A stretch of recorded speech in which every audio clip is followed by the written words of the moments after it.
کوئی ڈاکٹر یہ نہیں بتا سکتا کہ بچہ کس تدریج سے پیدا ہوتا ہے، کون سے مراحل سے گزرتا ہے، مگر رب کا قرآن کہتا ہے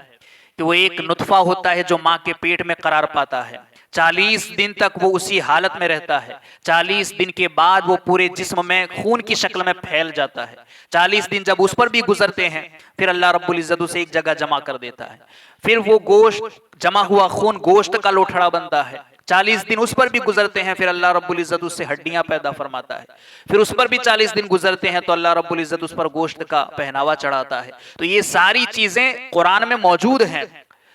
آج کا کوئی ڈاکٹر اس طریقے سے نہیں بتا سکتا۔ تو ہمیں تو اللہ رب العزت نے اتنی بڑی نعمت یہ کتاب کی شکل میں دی ہے، ہمیں اسی میں غور و فکر کرنا چاہیے اور اسی کو پڑھ کر ہمیں ہدایت حاصل کرنا چاہیے۔ ہم دنیا کی طرح طرح کی ٹھوکریں کھا کر ادھر ادھر گھومتے ہیں، اگر انسان غور اور سمجھ لے غور و فکر کر کے کہ یہی کتاب ہدایت ہے اور اسی کو پڑھ کر ہمیں کامیابی ملے گی اور اسی کو پڑھ کر ہمیں ہدایت ملے گی، تو بہت کچھ حاصل کیا جا سکتا ہے۔ الصلاة والسلام علیک یا رسول اللہ، الصلاة والسلام علیک یا حبیب اللہ، الصلاة والسلام علیک یا نور اللہ، صلی اللہ تعالی علیہ وسلم۔ اللہم افتح علینا حکمتک وانشر علینا رحمتک یا ذا الجلال والاکرام۔ اعوذ باللہ من الشیطان الرجیم، بسم اللہ الرحمن الرحیم۔ ان فی خلق السماوات والارض واختلاف اللیل والنہار لآیات لأولی الالباب، صدق اللہ العظیم۔ حضرات محترم، جس آیت کریمہ کو میں نے تلاوت کیا ہے وہ پارہ نمبر 4 سورہ آل عمران کی آیت نمبر 190 ہے۔ اس آیت سے پہلے آیت نمبر 189 میں ہم اللہ رب العزت کی عظمت و شان کے حوالے سے کچھ باتیں سن چکے کہ زمین و آسمان کی بادشاہی اللہ رب العزت کے لیے ہے، اور جو کچھ زمینوں میں ہے، جو کچھ آسمانوں میں ہے، اسی کی ملکیت ہے۔ اب اس آیت میں اللہ رب العزت نے اس دعوے کی دلیل پیش فرمائی ہے۔ اللہ رب العزت ارشاد فرماتا ہے ان فی خلق السماوات والارض واختلاف اللیل والنہار لآیات لأولی الالباب، کہ بے شک آسمانوں اور زمین کی پیدائش اور رات اور دن کی باہم تبدیلی میں، یعنی زمین اور آسمان کی پیدائش کے اندر، رات اور دن کی تبدیلی کے اندر عقل مندوں کے لیے نشانیاں ہیں، یعنی واضح طور پر اللہ رب العزت نے زمین و آسمان اور رات دن کی بدلیوں میں انسان کو غور و فکر کرنے کا حکم دیا ہے کہ زمین و آسمان کے اندر اور رات دن کی تبدیلی میں عقل مندوں کے لیے نشانیاں ہیں، اگر اس میں وہ غور و فکر کریں۔ حضرت عبداللہ بن عباس رضی اللہ تعالی عنہما فرماتے ہیں کہ میں حضرت میمونہ رضی اللہ تعالی عنہ کے گھر رات میں ٹھہرا، اور اس دن سرکار دو عالم صلی اللہ علیہ وسلم بھی ان کے ہاں آرام فرما تھے۔ جب رات کا تہائی حصہ گزرا تو آپ صلی اللہ علیہ وسلم بیدار ہوئے۔ حضرت عبداللہ ابن عباس کہتے ہیں کہ میں حضرت میمونہ کے گھر پر رات رکا ہوا تھا، سرکار بھی وہیں پر تشریف فرما تھے۔ جب رات کا ایک تہائی حصہ گزرا تو سرکار دو عالم صلی اللہ علیہ وسلم بیدار ہوئے اور آسمان کی طرف نظر اٹھا کر ان آیات مبارکہ کی تلاوت فرمائی، یعنی یہ آیت ان فی خلق السماوات والارض واختلاف اللیل۔ اور ایک روایت میں ہے کہ تلاوت کے بعد سرکار نے ارشاد فرمایا اس پر افسوس ہے جو یہ آیت پڑھیں اور اس میں غور نہ کریں، یعنی زمین و آسمان میں غور کریں تو انسان کو اللہ کی معرفت حاصل ہوتی ہے۔ یہ اتنا بڑا آسمان بغیر عمد ترونہا، اللہ رب العزت نے اتنا بڑا شامیانہ بغیر ستون کے پیدا فرما دیا۔ وَالسَّمَاءَ بَنَيْنَاهَا بِأَيْدٍ وَإِنَّا لَمُوسِعُونَ، یہ آسمان جو تم دیکھ رہے ہو اس کو اللہ نے اپنے دست قدرت سے پیدا فرمایا ہے، اس کو پھیلانے والے ہم ہیں۔ فرجع البصر هل ترى من فطور، تم پلٹ پلٹ کر کے دیکھو، کیا تمہیں کبھی آسمان کے اندر کوئی ٹیڑھا پن نظر آتا ہے؟ یہ قرآن کی آیتیں ہیں جس میں اللہ رب العزت حکم دے رہا ہے کہ آسمان کو دیکھو، کہ یہ آسمان اتنا بڑا بغیر ستون کے ہم نے پیدا فرما دیا، اس میں پلٹ پلٹ کر کے تم دیکھو، کہیں تمہیں ٹیڑھا پن نظر آتا ہے؟ نہیں آتا۔ یہ اتنا بڑا آسمان ہے کہ جس کے اندر ستارے ہیں، ستاروں سے سجایا ہے، ایک ایک ستارہ کتنا وسیع اور بڑا ہے۔ دیکھیں اس آیت سے معلوم ہوا کہ علم جغرافیہ اور سائنس حاصل کرنا بھی ثابت ہے، ثواب کا کام ہے۔ بلکہ اگر کوئی اللہ رب العزت کی عظمت و شان اور اللہ کے علم کو جاننا چاہتا ہے تو پھر اس نیت سے اس کو حاصل کرنا ثواب بھی ہو جائے گا۔ سائنس کا علم حاصل کرنا، جغرافیہ کا علم حاصل کرنا، جبکہ نیت اچھی ہو، جیسے اسلام اور مسلمانوں کی خدمت کرنا مقصود ہو،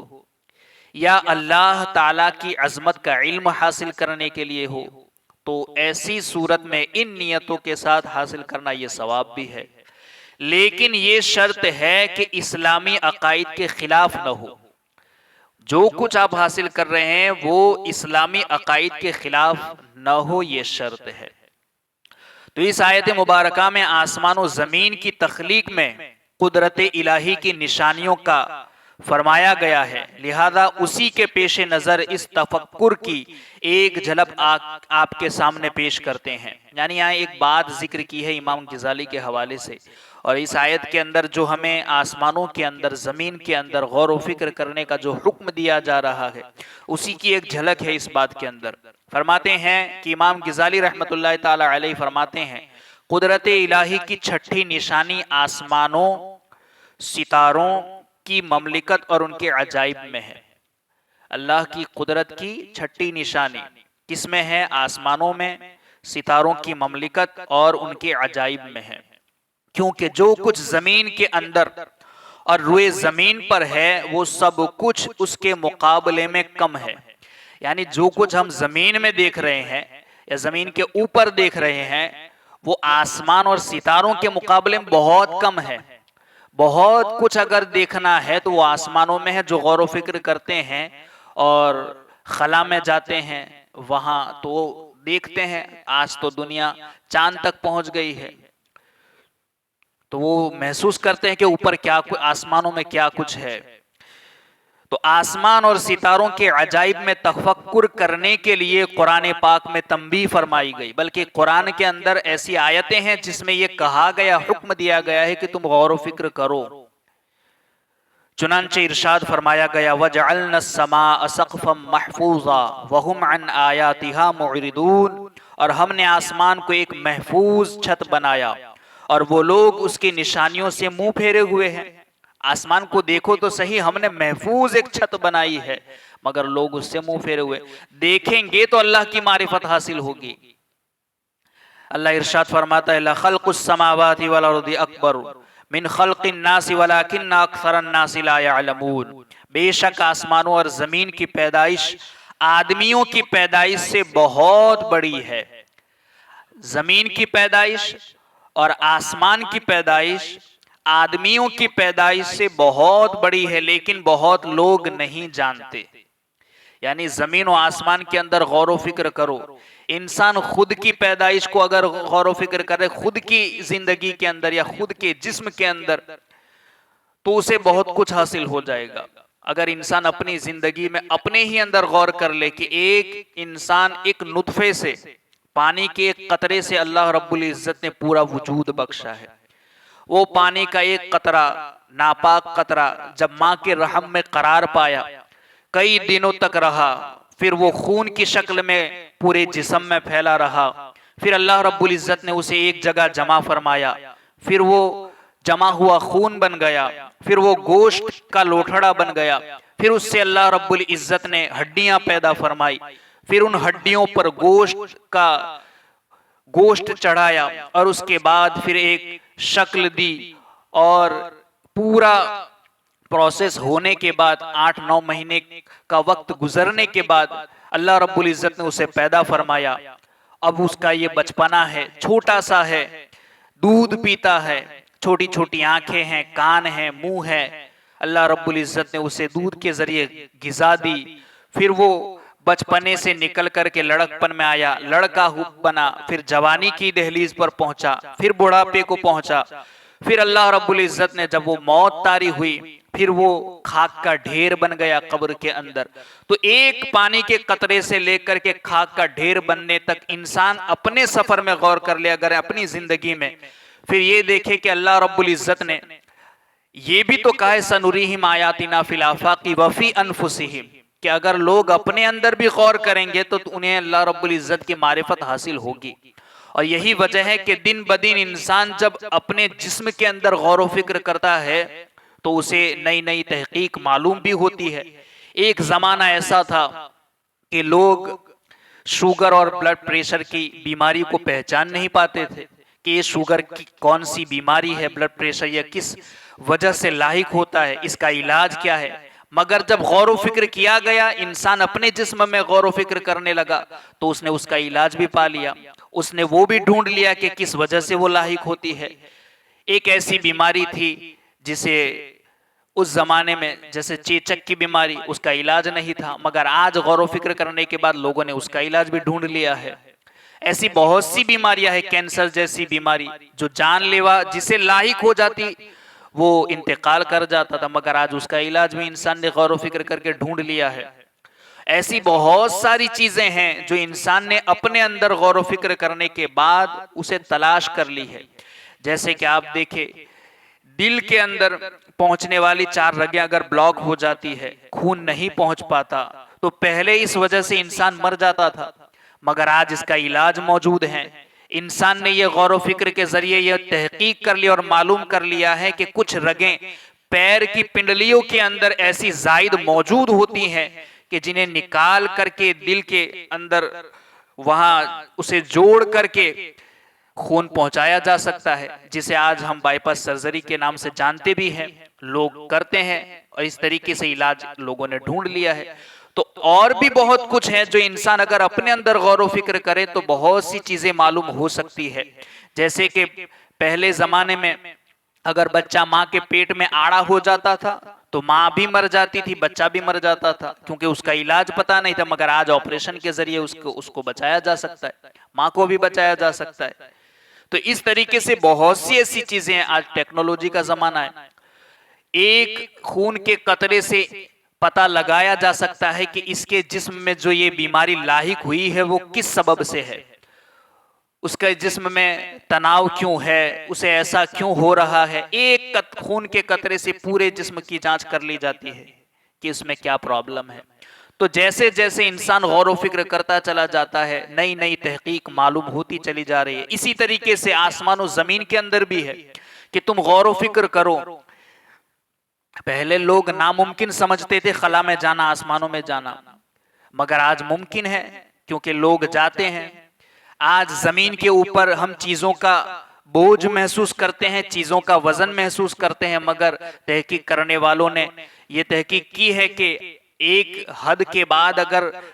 ہوا سے باہر جایا جائے تو کسی چیز کا وزن نہیں ہوتا، زمین پر اس چیز کا وزن محسوس ہوتا ہے، مگر زمین سے 200 میل کی دور تک ہوا ہے، اس کے باہر ہوا نہیں ہے۔ تو اسی لیے لوگ اگر جاتے ہیں آسمان کا سفر کرتے ہیں تو پھر آکسیجن وغیرہ ساتھ میں لے کر کے جاتے ہیں۔ پہلے لوگ انہیں پتا نہیں تھا کہ سورج زمین سے کتنا بڑا ہے، وسیع ہے، زمین اگر ہم اپنی زمین میں غور و فکر کریں تو ہم زمین کو نہیں سمجھ پاتے، زمین کے اندر موجود مخلوق کو ہم نہیں سمجھ پاتے۔ اس زمین سے تو کئی گنا زیادہ بڑا ہے سورج، تو وہ کتنا بڑا ہوگا اور کتنی دور ہے کہ زمین سے ہم اسے چھوٹا سا نظر آتا ہے ہمیں، تو کتنی دور ہوگا۔ آسمان کتنا بڑا ہوگا، کتنے بڑے آسمان میں سورج چھوٹا سا نظر آتا ہے، اور اس سورج سے کئی گنا زیادہ بڑے ستارے بھی موجود ہیں، ان کی الگ الگ شکلیں ہیں، کسی کی بچھو کی طرح شکل ہے تو کسی کی اور طرح کی شکل ہے، اور کتنے بڑے ہیں اور کتنی دور ہے کہ ان گنت ستارے جن کی تعداد جسے کوئی گن نہیں سکتا آسمان میں موجود ہیں۔ تو آسمان کتنا وسیع ہوگا، کتنا بڑا ہوگا. یہ اللہ کی قدرت ہے. اگر انسان غور و فکر کرے تو اسے پتا چلے گا, اس کی معرفت حاصل ہوگی. اور اللہ نے خود یہ حکم دیا ہے کہ غور و فکر کرو. زمین و آسمان یہ اللہ کی ملکیت ہے, اور تم اس میں غور و فکر کرو تو تمہیں اللہ کی معرفت حاصل ہوگی. پہلے نہیں پتا تھا کہ آج سورج کتنی تیزی سے گھومتا ہے, چاند کتنی تیزی سے گھومتا ہے, دھرتی کتنی تیزی سے گھومتی ہے. لوگوں نے اس کی رفتار تک کا پتہ لگا لیا ہے. اور یہی وجہ ہے کہ لوگ اس کی رفتار جان کر کے بتاتے ہیں کہ فلاں تاریخ کو فلاں دن اتنے بجے سے لے کر اتنے بجے تک چاند گرہن ہوگا, سورج گرہن ہوگا, فلاں علاقے میں فلاں شہر میں اتنے بجے لوگوں کو دیکھنے کو ملے گا, فلاں علاقے میں اتنی دیر تک دیکھنے کو ملے گا. تو یہ اس کی رفتار تک انسان نے جان لی ہے. چاند کتنی دور ہے, 1,00,000 میل دور ہے, کتنے فاصلے پر ہے, یہ بھی انسان نے جان لیا ہے. کیوں؟ وہ غور و فکر, اللہ نے خود حکم دیا ہے کہ تم غور و فکر کرو زمین و آسمان کے اندر, تمہیں اللہ کی معرفت حاصل ہوگی. اور اسی آیت کے اندر اللہ نے خود اپنی ملکی, جو اگلی آیت میں کہا کہ اللہ نے اپنی عظمت و شان بیان کی ہے کہ زمین و آسمان اور جو کچھ اس میں ہے وہ اللہ کی ملکیت ہے. اور اللہ نے اس دعوے پر اپنی دلیل بھی پیش کی کہ ان فی خلق السماوات والارض واختلاف اللیل والنہار لآیات لأولی الالباب. اگر انسان بے شک آسمانوں اور زمین کی پیدائش اور رات دن کی باہم بدلیوں میں عقل مندوں کے لیے نشانیاں ہیں, یعنی غور و فکر کرنے والوں کے لیے نشانیاں. اگر جو غور و فکر کرتے ہیں انہیں بہت کچھ حاصل ہوتا ہے اور اللہ کی معرفت بھی حاصل ہوتی ہے. تو تمہیں حکم دیا گیا ہے کہ زمین و آسمان کی تخلیق میں غور و فکر کرو. آسمان کی نیلاہٹ اور ستاروں کی ٹمٹماہٹ کو دیکھ کر غور نہیں, یعنی صرف آسمان کو دیکھ لینا کہ آسمان نیلا ہے اور ستاروں کو جگمگاتے ہوئے دیکھ لینا کہ وہ چمکتے ہیں, یہ غور و فکر نہیں ہے. ایسا دیکھنا تو جانور بھی دیکھ لیتے ہیں. غور و فکر کرنے کا مطلب یہ ہے کہ یہ تو جانور بھی کر لیتے ہیں جیسا کہ میں نے بتایا, بلکہ مقام افسوس تو یہ ہے کہ تو اپنے عجائب اور اپنی ذات کو جو تیرے پاس ہیں اور وہ زمین و آسمان کے عجائب کی بنسبت ایک ذرہ بھی نہیں ہے, یعنی تو اپنے وجود میں غور و فکر کر, اور جو تیرے وجود میں ہے تو اس کو پہچان نہیں سکتا. حالانکہ تیرے وجود میں جو کچھ رکھا ہے وہ زمین و آسمان کے اندر جو کچھ ہے اس کی بنسبت تو ایک ذرہ بھی نہیں ہے. تو اپنے اندر موجود عجائبات کو نہیں پہچان سکتا کہ تیرے اندر کیا کچھ ہے, تو پھر زمین و آسمان کے عجائب کو کیسے پہچان سکے گا؟ تجھے بتدریج یعنی دھیرے دھیرے معرفت کے درجات پر ترقی کرنی چاہیے. تجھے پہلے اپنی ذات کو پہچاننا چاہیے, پھر زمین اور اس کی تمام اشیاء کا عرفان حاصل کرنا چاہیے, پھر ہوا کے بارے میں جاننا چاہیے, بادل وغیرہ کے عجائب کی پہچان کرنی چاہیے, پھر آسمان, پھر ستاروں کی معرفت حاصل کرنی چاہیے, پھر کرسی اور عرش کی پہچان کرنی چاہیے, پھر عالم اجسام سے نکل کر عالم ارواح کی سیر کرنی چاہیے. یہ بتدریج بتایا جا رہا ہے کہ انسان اگر غور و فکر کرتا چلا جائے تو یہ سٹیپ بائی سٹیپ انسان کو اس کو معرفت حاصل ہوتی چلی جائے گی. پھر فرشتوں کے بارے میں, پھر جنوں کے بارے میں, شیطانوں کو جاننا چاہیے, پھر فرشتوں کے درجات اور مقامات کا عرفان حاصل کرنا چاہیے, آسمانوں اور ستاروں کی گردش, ان کی حرکت اور ان کے مشارق و مغارب کو دیکھنا چاہیے, ان کی حقیقت کیا ہے,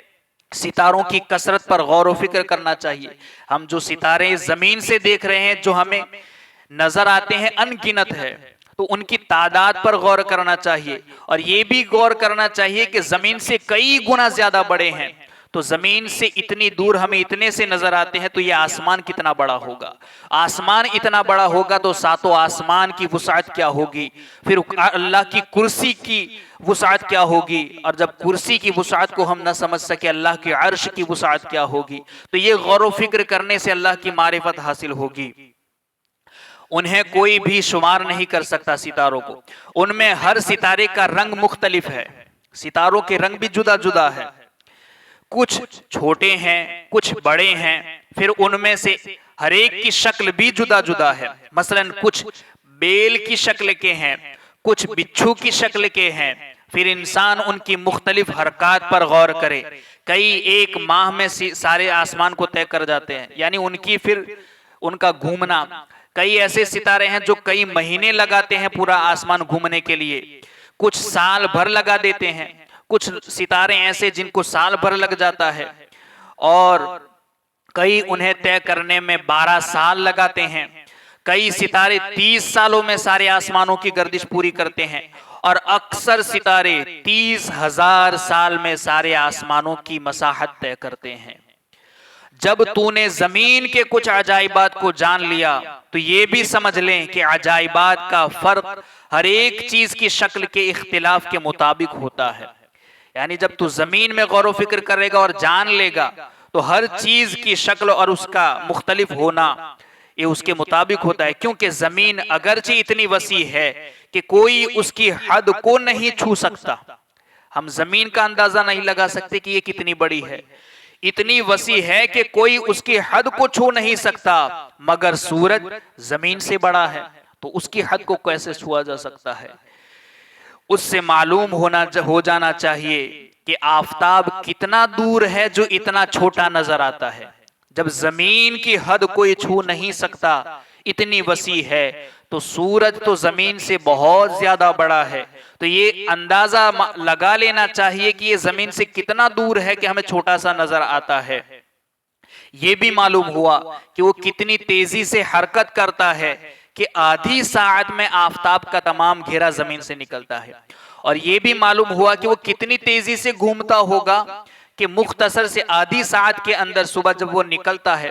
تو تھوڑے سے وقت کے اندر ایسے روشنی ظاہر ہوئی پھر پورا سورج نکل جاتا ہے، تو وہ کتنی تیزی سے گھومتا ہوگا، حالانکہ وہ زمین سے بہت زیادہ بڑا ہے۔ یوں ہی آسمان پر ایک ستارہ ہے جو زمین سے 100 گنا بڑا ہے، وہ بلندی کی وجہ سے چھوٹا نظر آتا ہے۔ ایک ستارہ اگر اتنا بڑا ہے تو سارے آسمان کا اندازہ لگائیں کہ وہ کتنا بڑا ہوگا۔ یعنی جب یہ سب کچھ ہم نہیں سمجھ سکتے کہ یہ کتنے بڑے ہیں، زمین کی حد ہم نہیں سمجھ سکتے تو سورج اس سے زیادہ بڑا ہے، سورج کو ہم نہیں سمجھ سکتے، ستارہ اس سے زیادہ بڑا ہے، اور کئی ان گنت ستارے ہیں، تو کتنا بڑا آسمان ہوگا۔ جب ایک آسمان کو نہیں سمجھ سکتے تو اللہ نے 7 آسمان کو کتنی وسعت دی ہے، تو غور و فکر کرنا چاہیے۔ ان سب کی عظمت و بزرگی کے باوجود تیری نگاہوں میں چھوٹا کر دیا گیا ہے، حالانکہ یہ سب اتنا بڑا ہے، مگر تو زمین پر کھڑے ہو کر دیکھتا ہے تو وہ چھوٹی چھوٹی چیزیں نظر آتی ہے، تو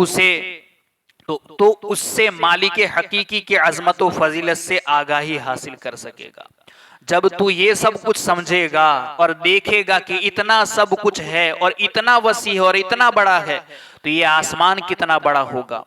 یہ ایک آسمان اتنا بڑا ہے، 7 آسمان کی وسعت کیا ہوگی؟ 7 آسمان کی وسعت نہیں سمجھ سکتے تو اللہ کی کرسی کی وسعت کیا ہوگی؟ کرسی کے بعد عرش کی وسعت کیا ہوگی؟ اور ان سب کو پیدا کرنے والے اللہ رب العزت کی عظمت و شان اور اس کی فضیلت کا عالم کیا ہوگا؟ تو یہ سب کچھ جب ہم غور و فکر کریں گے تو ہمیں اللہ کی معرفت حاصل ہوگی، اور ہر چیز میں اس کے ہونے کی ہمیں دلیل معلوم ہوگی۔ اللہ رب العزت کہی سنی باتوں پر ہم سب کو عمل کی توفیق عطا فرمائے۔ اللہم ربنا نور قلوبنا بالقرآن وزین خلاقنا بالقرآن ونجنا من النار بالقرآن وادخلنا فی الجنت بالقرآن۔ اللہم ارزقنا تلاوت القرآن، اللہم اہدنا ہدایت القرآن، اللہم ربنا آتنا شفاعت القرآن، وصلی اللہ تعالی علی خیر خلقہ ونور عرشہ محمد وعلی آلہ واصحابہ اجمعین برحمتک یا ارحم الراحمین۔ یوں ہی یہ کتاب ہدایت نہیں، ہر ایک کو اس سے ہدایت ملتی ہے، چاہے آسمان میں غور و فکر کرنے والے لوگ ہوں، چاہے زمین میں غور و فکر کرنے والے لوگ ہوں، یا اپنے جسم میں غور و فکر کرنے والے لوگ ہوں، ہر چیز اس میں بتا دی گئی ہے۔ کوئی ڈاکٹر یہ نہیں بتا سکتا کہ بچہ کس تدریج سے پیدا ہوتا ہے، کون سے مراحل سے گزرتا ہے، مگر رب کا قرآن کہتا ہے کہ وہ ایک نطفہ ہوتا ہے جو ماں کے پیٹ میں قرار پاتا ہے، 40 دن تک وہ اسی حالت میں رہتا ہے، 40 دن کے بعد وہ پورے جسم میں خون کی شکل میں پھیل جاتا ہے، 40 دن جب اس پر بھی گزرتے ہیں پھر اللہ رب العزت اسے ایک جگہ جمع کر دیتا ہے، پھر وہ گوشت جمع ہوا خون گوشت کا لوٹھڑا بنتا ہے،